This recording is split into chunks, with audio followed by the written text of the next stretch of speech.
पुजेकर, राहणार लोणंद, इंदिरानगर.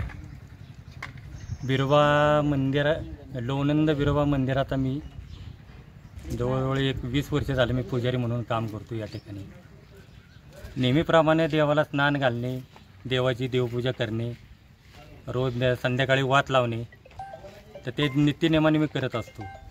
आणि आज दुपारी मी मंदिरात आलो असता सहज दुपारच्या वेळेला उन्हात रट्यात मी मंदिरात झोपायला येतो. त्या ठिकाणी असंख्य लोक असतात, पण मी मंदिरात प्रवेश करतात मला गेटपाशी कुणी दिसलं नाही. सगळं मंदिर मला त्या ठिकाणी सामसूम दिसलं. आणि मी पुढं सरकत गेलो तर मला एक डेड बॉडी मिळून आली. मी डेड बॉडीचं निरीक्षण केलं असता त्या ठिकाणी मला गोवेकर नावाची व्यक्ती झोपलेल्या अवस्थेत दिसली.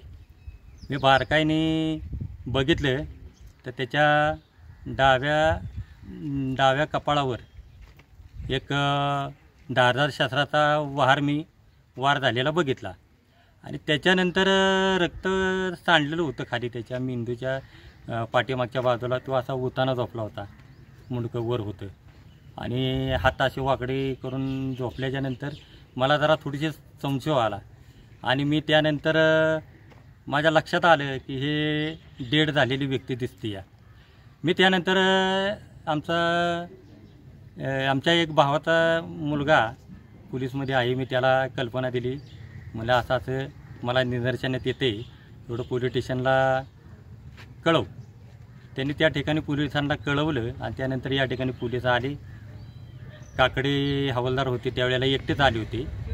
त्यांनी प्रथम त्या आजूबाजूला चौकशी केली, बघितलं आणि त्याच्यानंतर मग त्यांच्या लक्षात आलं की ते डेड झाले. लोणंद पोलीस स्टेशनमधनं एक 4-5 कर्मचारी आले, काही होमगार्ड कर्मचारी आले आणि त्या ठिकाणी देवळ बंद करण्यात आलं. बाकीचे पब्लिक लोक बाहेर काढली आणि त्याच्यानंतर मग तो पंचनामा चालू केला. आत्ता जस्ट पंचनामा करून आत्ता 5 वाजता डेड बॉडी, साधारण 4:45 वाजता डेड बॉडी आता सरकारी दवाखान्यामध्ये नेलेली आहे. एवढं या ठिकाणी मी नमूद करतो आणि थांबतो.